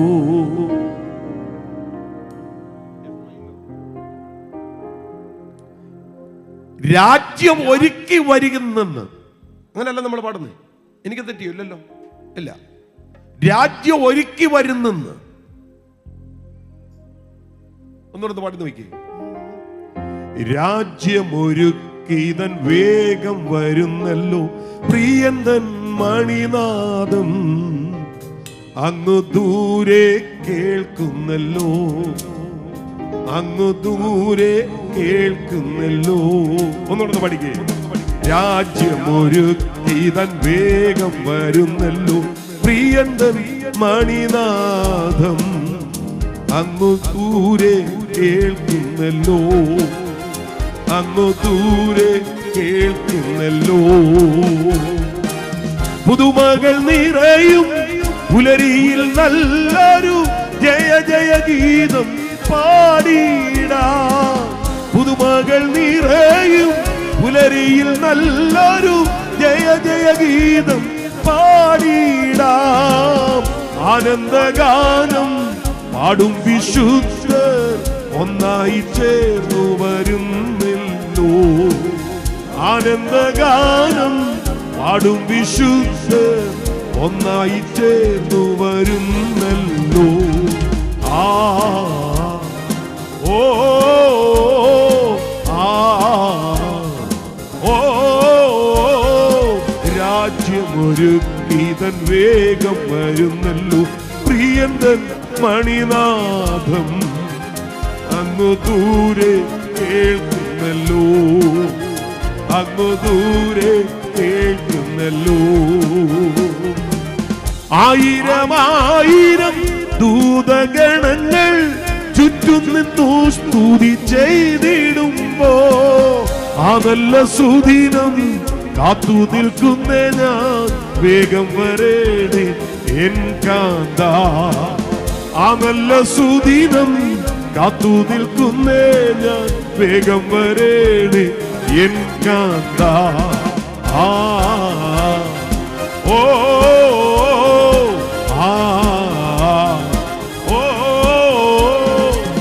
രാജ്യമൊരുക്കീതൻ വേഗം വരുന്നല്ലോ, പ്രിയന്തൻ മണിനാഥം അങ്ങു ദൂരെ കേൾക്കുന്നല്ലോ, അങ്ങു ദൂരെ കേൾക്കുന്നല്ലോ. സഭ കാത്തിരിക്കുക, രാജ്യമൊരുക്കി വേഗം വരുന്നു. അതുകൊണ്ട് നമ്മൾ വിളിക്കുന്നത് ആമേൻ കർത്താവായ യേശുവേ. വേഗം എന്ന വാക്ക് നമ്മൾ ചേർത്തത് ആവേശം കൊണ്ട് ചേർത്തത്, അങ്ങനെ ഇവിടെ ഇരിപ്പുണ്ടായിരുന്നു. Praise the Lord. വേഗം എന്ന വാക്ക് നമ്മൾ ആവേശം കൊണ്ട് ചേർത്തതാണ്. വേഗം എന്ന വാക്കില്ല. ആമേൻ കർത്താവായ യേശുവേ വരണമേന്നേ ഉള്ളൂ. ഒരാമേൻ പറഞ്ഞാട്ടെ. സഭ പ്രാർത്ഥിച്ച ഒറ്റ പ്രാർത്ഥന വരണേ എന്നുള്ളതാണ്. എങ്ങനെ വരണമെന്ന്? രാജ്യമൊരുക്കി വരുന്നെന്ന്. ഏതാ രാജ്യമൊരുക്കി വരുന്നെന്ന് പറഞ്ഞാൽ മില്ലേനിയൽ കിങ്ഡം. ഒരാമേൻ പറഞ്ഞു. അപ്പോൾ നിങ്ങൾ മിണ്ടുന്നില്ല. പിന്നെ ഒത്തിരി പാടുന്നുണ്ട്, ഞാൻ പാടുന്നൊന്നുമില്ല, പറയുക. രാജാതിരാജൻ മഹിമയോടെ വാനമേഘത്തിൽ എഴുന്നള്ളാറായി. ഇപ്പം ഇങ്ങനെ നമ്മൾ ഒത്തിരി പാട്ടുകൾ പാടാറുണ്ട്. രാജാവ് വരുന്നു. കർത്താവായി യേശു ക്രിസ്തു രാജാവായി വരുന്ന ആ രാജ്യം, അതാണ് സ്വർഗരാജ്യം. അപ്പൊ ഈ രാജ്യത്തിന്റെ സ്വഭാവമാണ് ഇളകാത്ത രാജ്യം എന്ന് പറയുന്നത്. പിടികിട്ടുന്നുണ്ടോ? ദൈവരാജ്യത്തിന് അപ്പുറത്ത് സ്വർഗരാജ്യം. സ്വർഗരാജ്യവും ദൈവരാജ്യം അല്ലാത്ത വേറൊരു രാജ്യമാണ് ഇളകാത്ത രാജ്യം. അങ്ങനല്ല. ഈ സ്വർഗരാജ്യത്തിന്റെ സ്വഭാവമാണ് ഇളകാത്ത രാജ്യം എന്നുള്ളത്. അതെന്നാ പാസ്റ്ററെ അങ്ങനെ പറയുന്നത്? രണ്ട് കാര്യങ്ങളാണ്. ഒന്ന്, ഈ രാജ്യം ക്രിസ്തുവിൻ്റെതാണ്. ഒരാമേൻ പറഞ്ഞോട്ടെ. യേശു ക്രിസ്തു ആരാ? ഇന്നലെയും ഇന്നും എന്നേക്കും അനന്യം. ഇന്നലെ അവിടുന്ന് എങ്ങനെയായിരുന്നോ അതുപോലെ ഇന്നാണ്, ഇന്ന് എങ്ങനെയായിരിക്കുമോ അതുപോലെ നാളെയും. മാറ്റമില്ലാത്തവൻ. ഒരാമേൻ പറഞ്ഞാട്ട്. നമ്മുടെ കർത്താവ് ആരാ? പോരാ, നിങ്ങൾ ശബ്ദം ഉയർത്തി പറഞ്ഞു. നമ്മുടെ കർത്താവ് ആരാ? മാറ്റമില്ലാത്തവൻ. ഈ കർത്താവിനെ വെളിപ്പാട് പുസ്തകത്തിൽ വിളിച്ചിരിക്കുന്ന പേരുണ്ട്. ഇരുന്നവൻ, ഇരിക്കുന്നവൻ, വരുന്നവൻ. ഒന്നുകൂടെ പറഞ്ഞു എല്ലാവരും കൂടെ. ഇരുന്നവൻ, ഇരിക്കുന്നവൻ, വരുന്നവൻ. ഒന്നുകൂടെ പറ. ഇരുന്നവൻ, ഇരിക്കുന്നവൻ, വരുന്നവൻ. മരിച്ചു മൺമറഞ്ഞു പോയ ഒരുവനല്ല. മരണത്തെ ആമേൻ പുൽകിയവനല്ല. മരിച്ചിട്ടുയർത്തെഴുന്നേറ്റവൻ. ഇരുന്നവൻ, ഇരിക്കുന്നവൻ, വരുന്നവൻ, മാറ്റമില്ലാത്തവൻ, ഇമ്മ്യൂട്ടബിൾ. അതാണ് തന്റെ ദൈവശാസ്ത്ര പദം. ഇമ്മ്യൂട്ടബിൾ ആണ് കർത്താവായ യേശു ക്രിസ്തു. ഹല്ലേലൂയ. അപ്പൊ എന്തുകൊണ്ട് ഈ രാജ്യത്തെ ഇളകാത്ത രാജ്യം എന്ന് പറയുന്നു എന്ന് ചോദിച്ചാൽ, ഈ രാജ്യം ക്രിസ്തുവിൻ്റെതാണ്. ക്രിസ്തുവിന് മാറ്റമില്ലാത്തത് ആയതുകൊണ്ട് അവിടുത്തെ രാജ്യത്തിനും മാറ്റം ഇല്ല. എന്തുകൊണ്ട് ഇളകാത്ത രാജ്യം എന്ന് പറയുന്നു? രണ്ടാമത്തെ ഉത്തരം, ഈ രാജ്യം ദൈവത്തിൻ്റെതാണ്. നമ്മുടെ ദൈവത്തിന് മാറ്റമില്ലാത്തവനായതുകൊണ്ട് അവിടുത്തെ രാജ്യത്തിന് മാറ്റമില്ല. ആമേൻ. ഞാൻ അതിനെ ഒരു 4 വാക്കുകളിലൂടെ പരിചയപ്പെടുത്താം. ഒന്ന്, ഭരണത്തിന് മാറ്റമില്ല. ഭരണത്തിന് മാറ്റമില്ല. ഇവിടുത്തെ എല്ലാം ഭരണത്തിന് വമ്പൻ മാറ്റങ്ങൾ വരും കേട്ടോ. ഭരണങ്ങൾക്കെല്ലാം മാറ്റം വരും. അതാത് രാജ്യങ്ങളുടെ രീതി അനുസരിച്ച് തിരഞ്ഞെടുപ്പുകൾ ഉണ്ടാകും. ലോകം ശ്രദ്ധയോടെ നോക്കിയ ഒരു തെരഞ്ഞെടുപ്പാണ് അമേരിക്കൻ പ്രസിഡന്റിന്റെ തെരഞ്ഞെടുപ്പ്. ഇപ്പോ കഴിഞ്ഞു പോയ നമ്മുടെ ബൈ ഇലക്ഷന്റെ അതിന്റെ സമയങ്ങൾ അതൊക്കെ നമ്മൾ കണ്ടതാ. ഇനിയും വരാൻ പോകുകയാണ്. 2-3 വർഷം കഴിയുമ്പോൾ അടുത്ത ഇലക്ഷൻ, അസംബ്ലി ഇലക്ഷൻ തീർന്നില്ല, പാർലമെന്റ് ഇലക്ഷൻ. അപ്പൊ എല്ലാ ഭരണത്തിനും നീക്കം വരും. ഏത് രാജ്യത്തിലും ഏത് ഇടത്തും ഭരണങ്ങൾക്ക് നീക്കം വരും. അത് ഒരു പക്ഷെങ്കിൽ ഏകാധിപത്യമൊന്നുമല്ലെങ്കിൽ അതിനെല്ലാം നീക്കം വരും. എത്രയെത്ര ഏകാധിപതികൾ മാറിപ്പോകുന്നത് നമ്മൾ കണ്ടിട്ടുണ്ട്. സദാം ഹുസൈനെ ഒന്നുമല്ലാതാക്കി കളഞ്ഞത് നമ്മൾ കണ്ടില്ലേ? ഗദ്ദാഫിയെ മറന്നുപോയോ? ഇവിടുത്തെ ഭരണങ്ങൾക്കെല്ലാം മാറ്റം വരും. പക്ഷേ ഇളകാത്ത രാജ്യം ക്രിസ്തുവിന്റെ രാജ്യമാകിയാൽ, ദൈവത്തിന്റെ രാജ്യമാകിയാൽ ഭരണത്തിന് മാറ്റമില്ല. ആ നിത്യത മുഴുവൻ ഒരൊറ്റ രാജാവ്. ഒരാമേൻ പറഞ്ഞാട്ട്. ഭരണത്തിന് മാറ്റമില്ല. ഇനി രണ്ടാമത്തെ കാര്യം, ഭരണാധികാരിക്ക് മാറ്റമില്ല. മൂന്നാമത്തെ കാര്യം, അമന്റ് ചെയ്യാത്തവര് ഭരണഘടനയ്ക്ക് മാറ്റമില്ല. നാലാമത്തെ കാര്യം, ആ രാജ്യത്തിൽ പ്രവേശിച്ചവരുടെ ജീവിത ശൈലിക്ക് മാറ്റമില്ല. പിടികിട്ടുന്നുണ്ടെന്ന് എന്റെ ചിന്ത. ഞാൻ ഒന്നുകൂടെ പറയാം. ഭരണത്തിന് മാറ്റമില്ല, ഭരണാധികാരിക്ക് മാറ്റമില്ല, ഭരണഘടനയ്ക്ക് മാറ്റമില്ല, അവിടുത്തെ പ്രജകളുടെ ജീവിത ശൈലിക്ക് മാറ്റമില്ല. നമ്മളിപ്പോ എപ്പോഴും പറയത്തില്ലേ, പണ്ടത്തെ കാലത്ത് അങ്ങനെ അല്ലായിരുന്നു. പണ്ടത്തെ കാലത്ത് അങ്ങനെ അല്ലായിരുന്നു. എൻ്റെ രാജേഷ് മാസ്റ്റർ പണ്ടത്തെ കാലത്ത് 20 അഹൂജയുടെ ഒരു ആംപ്ലിഫയർ 4 കോളാമ്പിയും കൂടെ ഉണ്ടെങ്കിൽ ഒരു കൺവെൻഷൻ ആയിരുന്നു. ആ കാലം ഓർക്കുന്നുണ്ടോ ആരെങ്കിലും? ഒരു ബാറ്ററിയും 20 അഹൂജയുടെ ഒരു ആംപ്ലിഫയറും 4 കോളാമ്പിയും. കീബോർഡൊക്കെ ഇപ്പോഴാണ് വന്നേന്ന്. പണ്ടൊരു ഹാർമോണിപ്പെട്ടിയായിരുന്നു. ഈ ഹാർമോണിയപ്പെട്ടിക്ക് ശേഷം ചെറിയ കീബോർഡ് ഉണ്ടായിരുന്നു. അതൊക്കെ വെച്ച് സ്റ്റേജിലൊക്കെ വായിക്കുന്നതൊക്കെ കേട്ടോ, വലിയ അക്കോർഡിയൻ. പിന്നെ ഈ സ്റ്റേജിലൊക്കെ അത് ഈ ടോണൊക്കെ മാറ്റുമ്പോൾ ചുപ് ചുപ്പ് കേൾക്കും. നാട്ടുകാർ മൊത്തം അറിയും ടോൺ മാറ്റിയെന്ന്. ഇപ്പം ഇവരെന്തൊക്കെ ചെയ്താലും അറിയത്തില്ല. മറ്റേ ഇത് ഞെക്കിയാൽ സൗണ്ട് കേൾക്കും. ഫോണിൻ്റെ കീപാഡ് ഞെക്കുന്നത് പോലെയാണ്. ടോൺ മാറ്റിയാൽ ചുപ് ചുപ്പ് കേൾക്കും. നാട്ടുകാർക്ക് മനസ്സിലാകും. ഇപ്പം പാടുന്നതിൻ്റെ ഇടയ്ക്ക് എന്തെങ്കിലുമൊക്കെ ചെയ്ത് കഴിഞ്ഞാൽ അത് അതുപോലെ പുറത്തു വരും. പണ്ടത്തെ കാലമേ. ഇപ്പം 20 ആംപ്ലിഫയർ കൊണ്ട് വെച്ചിട്ട് പാടാമോ എന്ന് പാസ്റ്റർ രാജേഷിനോട് ചോദിച്ചു കഴിഞ്ഞാൽ ഒക്കത്തില്ലെന്നേ പറയാൻ സാധ്യതയുള്ളൂ. പാടും സമർപ്പണമുള്ള അതുകൊണ്ടാണ്. സ്വതന്ത്രം. ഇപ്പോഴത്തെ നമ്മുടെ സിസ്റ്റത്തിൽ അത് പോരാന്ന് ഞാൻ പറഞ്ഞത്. മാറ്റം കണ്ടോ? ഈ ലൈനറ ഇപ്പം എവിടെ ചെന്നാലും ലൈനറയാണ്. അപ്പോൾ ഇതിനു മുൻപ് എങ്ങനെ അല്ലായിരുന്നെന്ന്, ചങ്ങനാശ്ശേരിയുടെ വീതിപ്പെട്ടിയാണ്. കൊണ്ടങ്ങ് അടുക്കി വെക്കുമില്ലയോ? ഒരു സൈഡിൽ ഒരു 12 എണ്ണം, ഇങ്ങേ സൈഡിൽ, എന്നിട്ട് എങ്ങാണ്ട് കേൾക്കൂ. അല്ല, ഞാൻ പറഞ്ഞ സാധനം മാറുന്ന മാറ്റമാണ്. പലയിടത്തും ചെന്ന് ഹലോ എന്ന് പറഞ്ഞാൽ അളിയാന്നാ കേൾക്കുന്നത്. അങ്ങനെ അപ്പം അവിടുന്നൊക്കെ മാറി സ്വതന്ത്രം.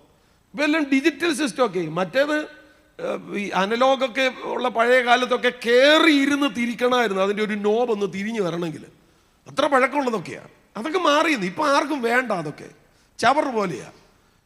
ജീവിതശൈലിക്ക് മാറ്റം വരുന്നുണ്ടേ. അതാ ഞാൻ പറഞ്ഞേ. ഞാൻ നിങ്ങളുടെ കണ്ണിൻ്റെ മുമ്പിലുള്ള കുറേ കാര്യങ്ങൾ പറഞ്ഞതേ ഉള്ളൂ. ഞാൻ ഈ LED എല്ലാം കൂടെ കെട്ടിയത് കണ്ടപ്പോൾ ഓർക്കായിരുന്നു. പണ്ട് ട്യൂബായിരുന്നു. ട്യൂബ് ഇപ്പം കാണാനില്ല. ഇവിടെ ഒരെണ്ണം പോലും വെച്ചിട്ടില്ല. സ്തോത്രം.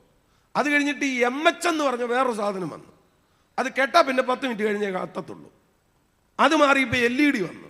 ഈ ശൈലി മാറുക. പക്ഷേ ദൈവരാജ്യത്തിൽ പ്രവേശിച്ചാൽ അവരുടെ ജീവിത ശൈലിക്ക് ഒരു മാറ്റവും ഇല്ല. ഞാനങ്ങ് പോവാന്ന് തോന്നുന്നേ. പോകുന്ന കുറച്ചുകൂടെ നല്ലത്. നിങ്ങളുടെ ഇരിപ്പ് കണ്ടിട്ട് എനിക്കങ്ങ് വിഷമം തോന്നുന്നു. സ്വതന്ത്രം. സന്തോഷമാണല്ലോ അല്ലേ? ഇതാ ഇളകാത്ത രാജ്യം എന്ന് പറയുന്നത്. ഏതാ? 1, അത് ക്രിസ്തുവിൻ്റെ രാജ്യമാണ്. 2, അത് ദൈവത്തിൻ്റെ രാജ്യമാണ്.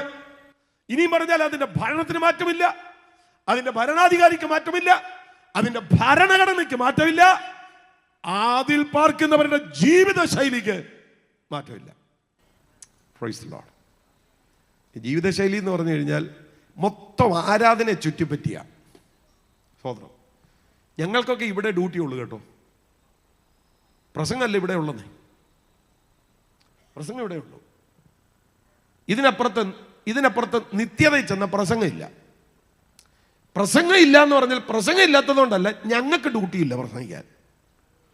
അവിടെ പ്രസംഗം നടക്കുമെന്ന് എൻ്റെ അനുമാനം അധ്യാപകൻ കർത്താവായിരിക്കും. എഫെസ്യ ലേഖനത്തിൽ അങ്ങനെ ഒരു പരാമർശമുണ്ട്.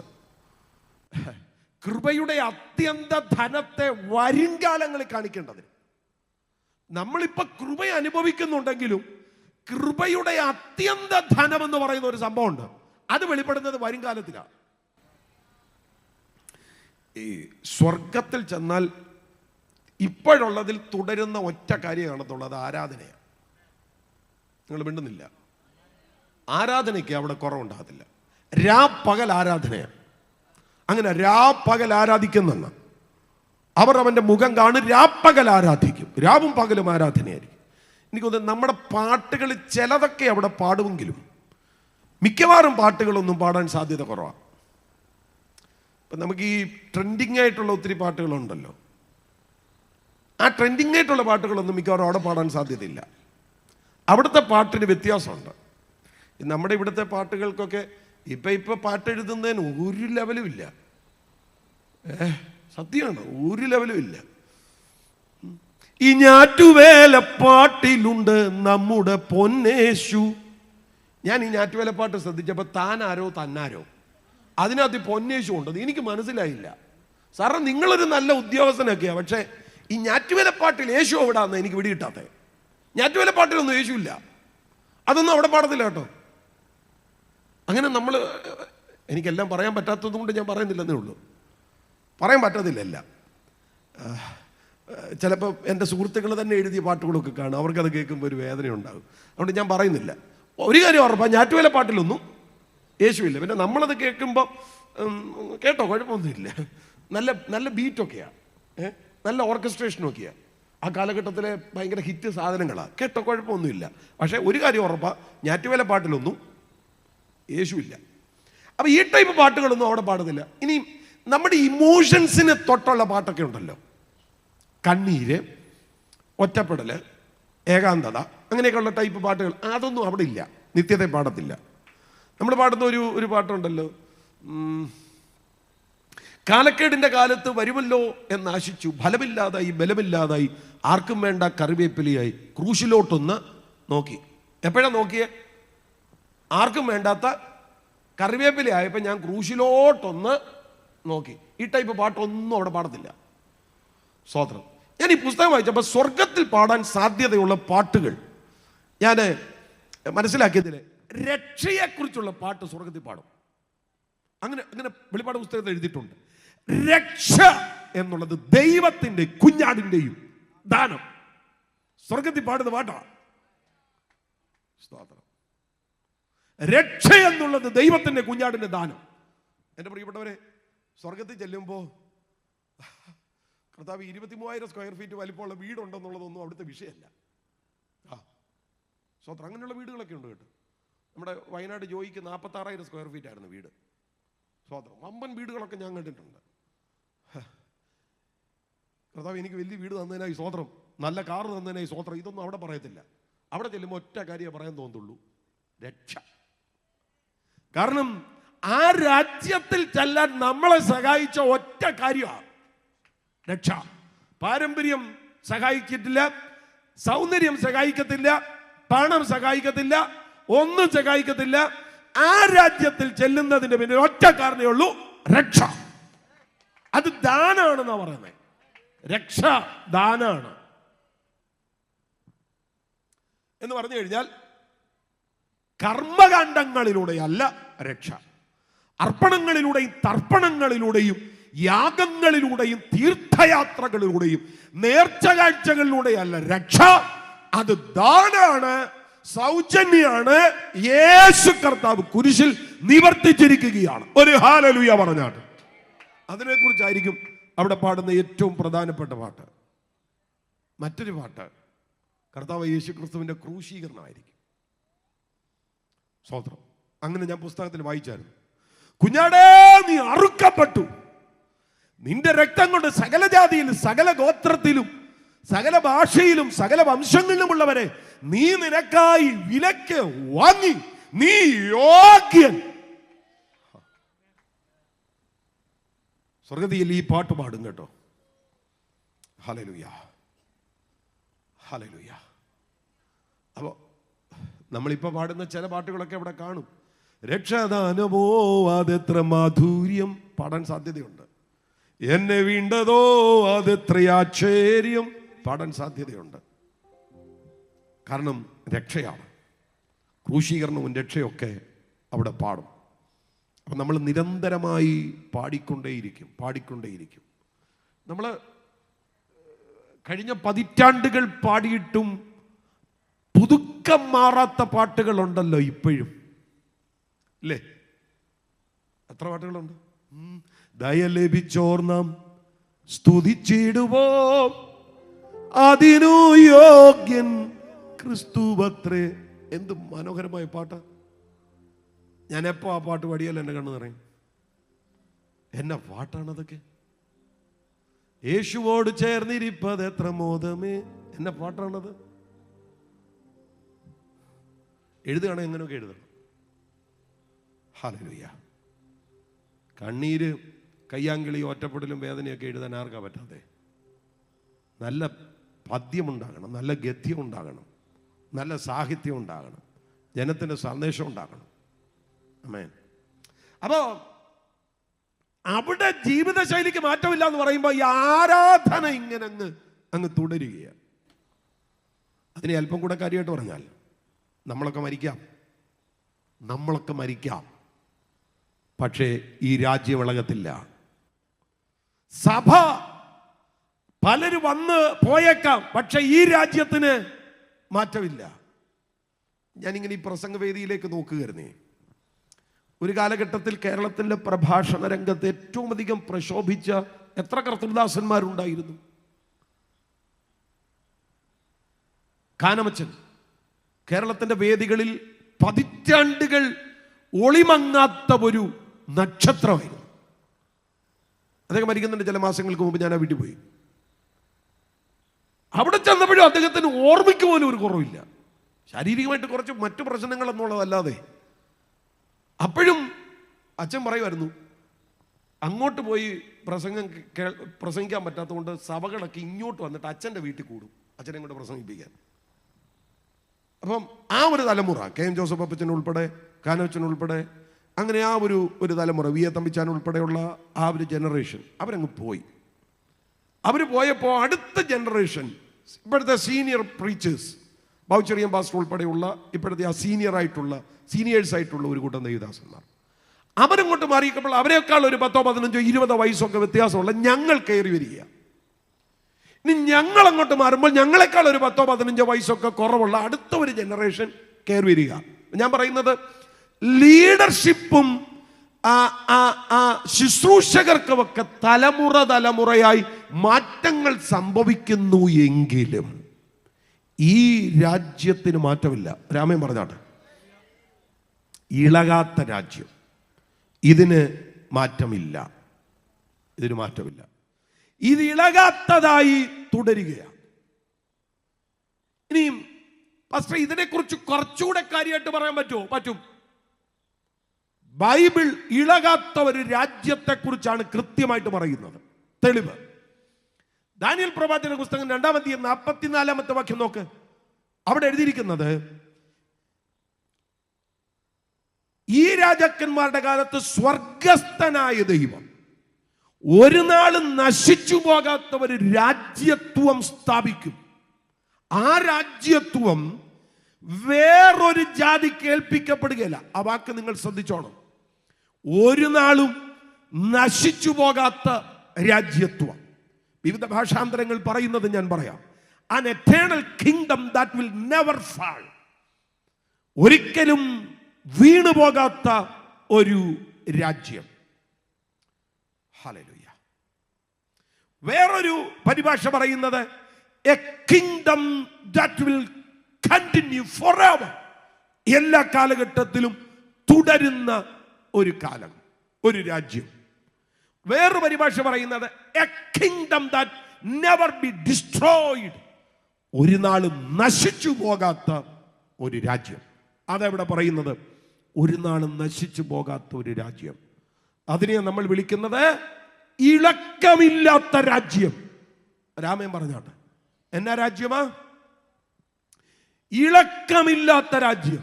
ഒന്നുകൂടെ പറഞ്ഞേ, എന്നാ രാജ്യമാ? ഇളക്കമില്ലാത്ത രാജ്യം, ഇളകാത്ത രാജ്യം. നമ്മൾ വെയിറ്റ് ചെയ്യുക. ഹല്ലേലൂയ. എന്തിനാണ് പാസ്റ്റർ അരുൺ സത്യൻ ഈ യോഗം ഇവിടെ ക്രമീകരിച്ചിരിക്കുന്നത്? ഞങ്ങൾ 3:30 ഇറങ്ങിയതാ കോട്ടയത്ത് നിന്ന്. 7:40 ആയപ്പോഴേ ഇവിടെ വന്നേ. എത്ര മണിക്കൂർ ഞങ്ങൾ ഡ്രൈവ് ചെയ്ത് കാണും? ഇനി തിരിച്ച് വീട്ടിൽ ചെല്ലാൻ 2:30 ആവും. എത്ര മണിക്കൂർ തിരിച്ചു പോകണം? എന്തിനാണ് ഈ 9 മണിക്കൂറോളം യാത്ര ചെയ്ത് ഇവിടെ വന്ന് പ്രസംഗിക്കുന്നത്? ഞങ്ങളുടെ കുറെ കാര്യം പറയാനല്ല ഇവിടെ പ്രസംഗിക്കുന്നത്. ഇങ്ങനൊരു കിങ്ഡം ഉണ്ടെന്ന് പറയാൻ വേണ്ടിയാ. സ്തോത്രം. ഇളകാത്ത ഒരു രാജ്യമുണ്ട്. ഒരു നാളും നശിച്ചു പോകാത്ത ഒരു രാജ്യം. ഇന്ന് ഇവിടെ ഇരിക്കുന്ന മുഴുവൻ ജനത്തിന്റെയും അകത്തെ ഈ ദൂതിന്റെ പ്രകമ്പനം ഇങ്ങനെ അലയടിച്ച് നിൽക്കണം. ഒരു ഇളകാത്ത രാജ്യമുണ്ട്. നമ്മൾ രക്ഷിക്കപ്പെട്ടത് ഇതിനു വേണ്ടിയാണ്. കഴിഞ്ഞ ദിവസം ഞാൻ ഞങ്ങളുടെ ചർച്ചിൽ പറഞ്ഞ ഒരു ഉദാഹരണം സാന്ദർഭികമായിട്ട് പറയാം. ഞങ്ങളുടെ ചർച്ച ഞായറാഴ്ച പറഞ്ഞതാണ്. ഈ നല്ല ഹോട്ടലിലൊക്കെ ചെന്നാലേ ഈ ആളുകളെ ഈ സ്റ്റാർട്ടർ പറയും. സ്റ്റാർട്ടർ അത് വല്ല ലോലിപ്പോപ്പോ വല്ല ഓനിയൻ റിങ്ങോ അങ്ങനെയൊക്കെ ആയിരിക്കും. അങ്ങനെ ചെറിയ ചെറിയ ഡിഷസ്. ഈ ചില ആളുകളുണ്ടല്ലോ, ഈ സ്റ്റാർട്ടർ അടിച്ചങ്ങ് വയറ് നിറയ്ക്കും. മെയിൻ കോഴ്സ് വരാനിരിക്കുന്നതേ ഉള്ളൂ, അത് ഇതുവരെ വന്നിട്ടില്ല. മെയിൻ കോഴ്സ് എന്ന് പറയുന്നത് വേറെ എന്തൊക്കെയാണ്, വലിയ സംഭവമാണ്. അത് വന്നിട്ടില്ല. അത് വരുന്നതിന് മുമ്പ് ഇവൻ ഈ സ്റ്റാർട്ടർ അടിച്ച് വയറങ്ങ് നിറയ്ക്കും. നമ്മുടെ ചില പുള്ളികൾ ഇതുപോലെയാണ്. ഇവരുള്ള സ്റ്റാർട്ടർ എല്ലാം കൂടെ തിന്ന് വയറ് നിറച്ചിരിക്കുക. ഇവിടെ ഉള്ളതല്ല എന്താണ് സ്റ്റാർട്ടർ. മെയിൻ കോഴ്സ് വരാനിരിക്കുന്നതേ ഉള്ളൂ. നിങ്ങൾ മിണ്ടുന്നില്ല. രോഗസൗഖ്യം സ്റ്റാർട്ടറാ കേട്ടോ. വീട് സ്റ്റാർട്ടറാ. ഓ, നിങ്ങൾ മിണ്ടുന്നില്ല. കാർ സ്റ്റാർട്ടറാ. പിള്ളേർക്ക് UK വിസ കിട്ടിയെങ്കിൽ സ്റ്റാർട്ടറാ. മെയിൻ കോഴ്സ് വേറെ ഉണ്ട്. നമ്മൾ അതിനു വേണ്ടിയാണ് വെയിറ്റ് ചെയ്യുന്നത്. പൗലോസ് അതിനെ കണക്ട് ചെയ്ത് പറഞ്ഞിരിക്കുന്നത്, നാം ഈ ആയുസിൽ മാത്രം ക്രിസ്തുവിൽ പ്രത്യാശ വെച്ചിരിക്കുന്നെങ്കിൽ സകല മനുഷ്യരെക്കാളും അരിഷ്ടൻ. ചിലർക്ക് ആ വാക്യം മനസ്സിലായിട്ടില്ല. ഞാൻ മനസ്സിലാകുന്നത് പോലെ പറയാം. ഈ ആയുസിൽ മാത്രം ക്രിസ്തുവിൽ പ്രത്യാശ വെച്ചിരിക്കുന്നെങ്കിൽ എന്ന് പറഞ്ഞാൽ ഈ ആയുസിലുള്ളതിന് വേണ്ടി മാത്രം യേശുവിൻ്റെ പുറകെ പോകുന്നെങ്കിൽ എന്നാണ്. എനിക്ക് രോഗസൗഖ്യം വേണ്ടിയത് ഈ ആയുസിലാണോ വരുവാനുള്ള ആയുസിലാണോ? തിരുവനന്തപുരംകാട് ഇരിപ്പ് കണ്ടിട്ട് നിങ്ങൾക്ക് രോഗസൗഖ്യം വരുവാനുള്ള ആയുസ് മതി എന്നുള്ളതല്ല. രോഗസൗഖ്യം ഏത് ആയുസിലാണ് വേണ്ടത്? ഈ ആയുസിൽ. കൊച്ചിൻ്റെ കല്യാണം നടന്ന് കാണേണ്ടത് ഏത് ആയുസിലാണ്? ഈ ആയുസിൽ. വീട് വേണ്ടുന്നത് ഏത് ആയുസിലാണ്? ഈ ആയുസിൽ. കാറ് ഈ ആയുസിൽ. ലോണിൻ്റെ അടവ് ഈ ആയുസിലെ കാര്യമാണ്. സ്വതന്ത്രം. നമ്മളിപ്പോൾ പ്രാർത്ഥിക്കാൻ പോകുന്നതല്ല ഇതിനു വേണ്ടിയാണ്. നിങ്ങൾ ഈ ATM പോയി എന്തുകൊണ്ട് വിശേഷമെന്ന് ചോദിച്ചിട്ടുണ്ടോ അവിടെ ഇരിക്കുന്ന കമ്പ്യൂട്ടറിനോട്? ചിലർ ATM പോകുന്നത് പോലെ പ്രാർത്ഥിക്കാൻ വരുന്നത്. സ്വതന്ത്രം. ATM പോകുന്ന ഒറ്റ ലക്ഷ്യത്തിനാണ്, കാശെടുക്കണം. ഇതുപോലെയാണ് പ്രാർത്ഥിക്കാൻ പോകുന്നത്. സ്വതന്ത്രം. ചില വിടുതലുകളൊക്കെ വേണം. അതിനുവേണ്ടി ഇങ്ങനെ വരിക. വിടുതൽ കിട്ടിയാൽ പിന്നെ ആ പഞ്ചായത്ത് വരത്തില്ല. ഒരാമയും പറഞ്ഞുതരാം. സ്തോത്രം. ഈ ചില ഏരിയയിൽ ചെല്ലുമ്പോൾ, ഇവിടെ ഉണ്ടെന്ന് അറിയത്തില്ല, ചില ഏരിയയിൽ ചെല്ലുമ്പോൾ ഒരാൾക്ക് വേണ്ടി പ്രാർത്ഥിക്കണേ കുറഞ്ഞത് 3 പ്രാർത്ഥന പ്രാർത്ഥിക്കണം. ഇവിടെ 2 ലിറ്റർ എണ്ണ കാണും, ഇവിടെ 2 ലിറ്റർ വെള്ളം കാണും. സ്തോത്രം. അപ്പോൾ അമ്മാമ്മ പ്രാർത്ഥിക്കാൻ വന്ന് നിൽക്കുമ്പോൾ നമ്മൾ അമ്മാമ്മയ്ക്ക് വേണ്ടി പ്രാർത്ഥിക്കും. അപ്പോൾ ഇച്ചിരി കഴിയുമ്പോൾ പറയും ഇതിനു വേണ്ടി ഒന്ന് പ്രാർത്ഥിക്കും, എണ്ണ. അത് കഴിയുമ്പോൾ പറയും ഇതിനു വേണ്ടി ഒന്ന്. 21 ദിവസത്തെ ഉപവാസ പ്രാർത്ഥനയിൽ 21 ഗസ്റ്റിനെ കൊണ്ടും സഭയിലെ പാസ്റ്ററേയും കൊണ്ടും പ്രാർത്ഥിക്കും. 22 പേര് പ്രാർത്ഥിക്കും. 2 ലിറ്റർ എണ്ണ, 2 ലിറ്റർ വെള്ളം. അതുകൊണ്ടൊരു പോക്ക് പോയാൽ അടുത്ത 21 അന്നേ പൊങ്ങും. സ്തോത്രം. ഈ ആയുസിൽ മാത്രം ക്രിസ്തുവിൽ പ്രത്യാശ വെക്കുക. സ്റ്റാർട്ടറാ. അതിൻ്റെ പുറകെ പോലെ മെയിൻ കോഴ്സ് വരാനുണ്ട്. അതാ ഇളകാത്ത രാജ്യം. ഒരാമയും പറഞ്ഞാട്ട് ഇളകാത്ത രാജ്യം പ്രാപിക്കണം. ഒരു നാളും നശിച്ചു പോകാത്ത. അതാ ഞാൻ പറഞ്ഞത്. A kingdom that will continue forever. A kingdom that shall never be destroyed. ഒരു നാളും നശിച്ചു പോകാത്ത ഒരു രാജ്യം. ഹല്ലേലൂയ. ദാനിയേൽ പ്രവചനം 7:14 തന്നെ വായിക്കുന്നുണ്ട്. അവന്റെ ആധിപത്യം നീങ്ങിപ്പോകാത്ത ആധിപത്യവും അവന്റെ രാജ്യത്വം നശിച്ചു പോകാത്തതും ആകുന്നു. ഇതാണ് ഇളകാത്ത രാജ്യം. ഇളകാത്ത രാജ്യം. നീങ്ങിപ്പോകാത്ത ഒരു രാജാവ് വാഴുന്ന ഇടം. ഒരാമേൻ പറഞ്ഞാട്ടെ. ഒന്നുകൂടെ കർത്താവിനെ ഒന്ന് സ്തുതിച്ചാട്ടെ. ഹല്ലേലൂയ. നീങ്ങിപ്പോകാത്ത ഒരു രാജ്യം. ഒന്നുകൂടെ ഞാൻ പറയാം. നീങ്ങിപ്പോകാത്ത ഒരു രാജാവ്, നീങ്ങിപ്പോകാത്ത ഒരു രാജ്യം. He will rule forever and his kingdom is eternal, never to be destroyed. ഇതാണ് ഇളകാത്ത രാജ്യം. നമ്മൾ അതിനു വേണ്ടിയാണ് വെയിറ്റ് ചെയ്യുന്നത്. ഹല്ലേലൂയ. യെശയ്യാ പ്രവചനം 9:7 വായിക്കുന്നു, അവന്റെ ആധിപത്യത്തിന്റെ വർധനയ്ക്കും സമാധാനത്തിനും അവസാനം ഉണ്ടാകത്തില്ല. അവസാനമുണ്ടാകാത്ത ഒരു രാജ്യത്വം. ഇതാണ് ഇളകിപ്പോകാത്ത രാജ്യം. ഹല്ലേലൂയ. എന്റെ പ്രിയപ്പെട്ടവരെ, ഈ രാജ്യം നമ്മൾ പ്രാപിക്കാനിരിക്കുക. കേൾക്കുന്നുണ്ടോ? ഈ രാജ്യം നമ്മൾ പ്രാപിക്കും. വീണ്ടും ജനിച്ചോ? ഉറപ്പാ, ഉറപ്പാ. വീണ്ടും ജനിച്ചതാണോ നിങ്ങൾക്ക് ഈ രാജ്യം ഉറപ്പാ. ഹല്ലേലൂയ. ഇനി വേറൊരു കാര്യമുണ്ട്. ഇളകാത്ത രാജ്യം ഉണ്ട്. ഇനി അതിൽ കൂടുതൽ തെളിയിക്കേണ്ട കാര്യമില്ല. ഈ 1 മണിക്കൂർ കൊണ്ട് അത്രയൊക്കെ പറ്റും. അതിനൊരു ലൈഫ് സ്റ്റൈലുണ്ട്. ഇവിടെ എൻ്റെ ഫ്രണ്ടിൽ ഒരു സ്പീക്കറുണ്ട്, എൻ്റെ കയ്യിലൊരു മൈക്കും ഉണ്ട്. ഞാൻ ഈ സ്പീക്കറിനോട് ഒരു പരിധി കൂടുതൽ അടുത്താൽ ഇത് ഹൂന്ന് കൂവും. ഇതിനൊരു നിയമമുണ്ട്, ഇതിൻ്റെ പ്രവർത്തനത്തിന്. അതാ ഞാൻ പറഞ്ഞത്. ഇതിനൊരു നിയമമുണ്ട്. അങ്ങനെ കൊണ്ടുചെല്ലാൻ പറ്റത്തില്ല, ഇത് കൂവും. ഇതിനൊരു പ്രവർത്തന തത്വമുണ്ട്. അതുപോലെ ഇളകാത്ത രാജ്യത്തിന് വേണ്ടി വെയിറ്റ് ചെയ്യുന്നവർക്ക് ഒരു ജീവിത മൂല്യം വേണം. സ്തോത്രം. അല്ലാതെ തെക്കും വടക്കും നടന്നിട്ട് എനിക്ക് ഇളകാത്ത രാജ്യം ഉണ്ടെന്ന് പറയരുത്, കിട്ടത്തില്ല. നിന്നെപ്പോലെ പൊട്ടൻ ഈ ലോകത്തിലും ആ ലോകത്തിലും കാണത്തില്ല. ഒരാമയം പറഞ്ഞേരെ. ഇവിടെ പൗലോസ് പറയുന്നു, ആകയാൽ ഇളകാത്ത രാജ്യം പ്രാപിക്കുന്നത് കൊണ്ട് നാം എന്ത് ചെയ്യണം? ആ വാക്യം നിങ്ങളൊന്ന് ശ്രദ്ധിച്ചേ. ദൈവത്തിന് പ്രസാദം വരുമാറ് ഭക്തിയോടും ഭയത്തോടും കൂടെ സേവ ചെയ്യണം. ഉത്തരവാദിത്വം. വീണ്ടും ജനിച്ചവരെ കരമൊന്ന് ഉയർത്തി പിടിച്ചേ. വീണ്ടും ജനിച്ചവര് ചിലർക്ക് അറിയത്തില്ല വീണ്ടും ജനിച്ചോ എന്ന്. സ്വോത്രം. ആ ഉറപ്പില്ലെങ്കിൽ നിങ്ങൾ ഇവിടുന്ന് പോവല്ലേ കേട്ടോ. തരാൻ എനിക്ക് പറ്റത്തില്ല. കർത്താവിനോട് പ്രാർത്ഥിച്ചാൽ മതി. എനിക്ക് വീണ്ടും ജന്മം എന്താണെന്ന് അറിയത്തില്ല കർത്താവ്, ഞാൻ പ്രാപിച്ചതായിട്ട് എനിക്ക് ഉറപ്പില്ല, എനിക്ക് വീണ്ടും ജന്മം തരണം. നിങ്ങൾ വീണ്ടും ജനിച്ചതാണെങ്കിൽ നിങ്ങൾക്ക് ഇളകാത്ത രാജ്യമുണ്ട്. ഇളകാത്ത രാജ്യത്തിനെ കാത്തിരിക്കുന്ന നിങ്ങളുടെ ജീവിതത്തിനൊരു മൂല്യം വേണം. ഒന്ന്, ദൈവത്തെ പ്രസാദിപ്പിക്കണം. ദൈവത്തെ പ്രസാദിപ്പിക്കണം. 2, ഭക്തിയോടും ഭയത്തോടും കൂടെ സേവ ചെയ്യണം. ഈ ദൈവത്തെ പ്രസാദിപ്പിക്കുക എന്ന് പറയുന്നതൊക്കെ നടക്കുവോ പാസ്റ്ററേ? അതാണ് ഈ ചിലരുടെ ഒരു ചോദ്യം. നടക്കുവോ? അങ്ങനെ എന്നെ കൊണ്ട് നടക്കുവോ ദൈവത്തെ പ്രസാദിപ്പിക്കാൻ? നടക്കണം. അങ്ങനെയൊക്കെ പ്രസാദിപ്പിച്ചവരാ പലരും. ഹാനോക്ക് 300 സംവത്സരം ദൈവത്തോടു കൂടെ നടന്നു.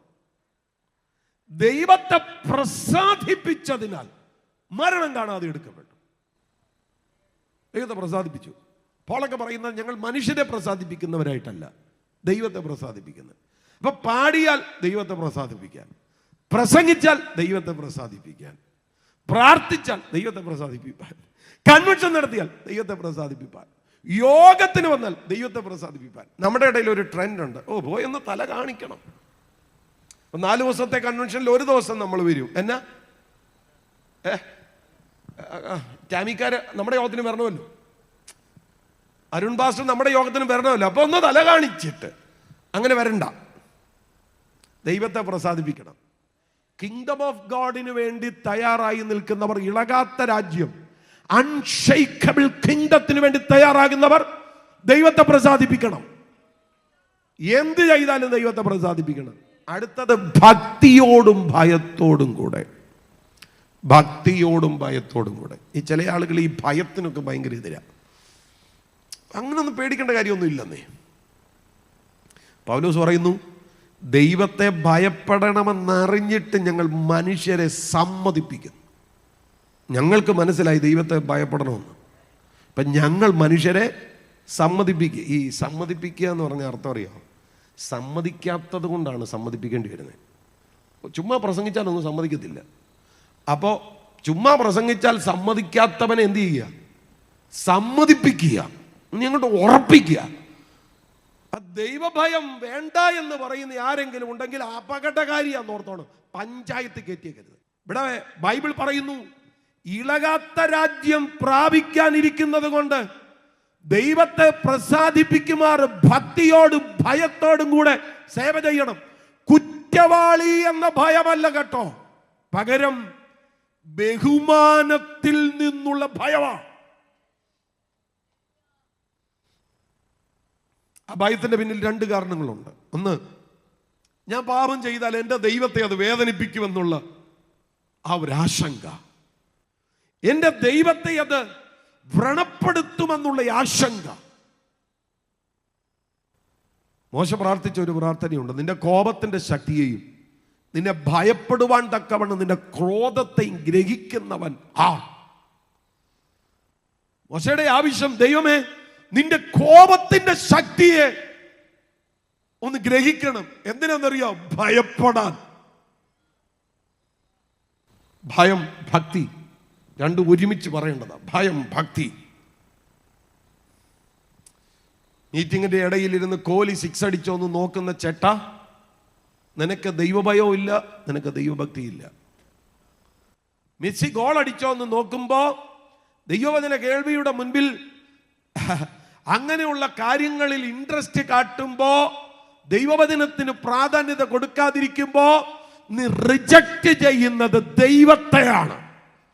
ദൈവഭയമില്ലായ്മയുടെ പ്രശ്നമാണത്.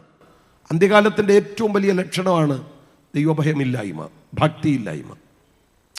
അതുകൊണ്ടാണ് വായിക്കുന്നത്, ഭക്തിയുടെ വേഷം ധരിച്ച് അതിന്റെ ശക്തിയെ ത്യജിക്കുന്നു. ഭക്തിയുടെ വേഷ സ്വത്രം മനസ്സിലായില്ല. ഭക്തിയുടെ വേഷ പിടികിട്ടിയില്ല.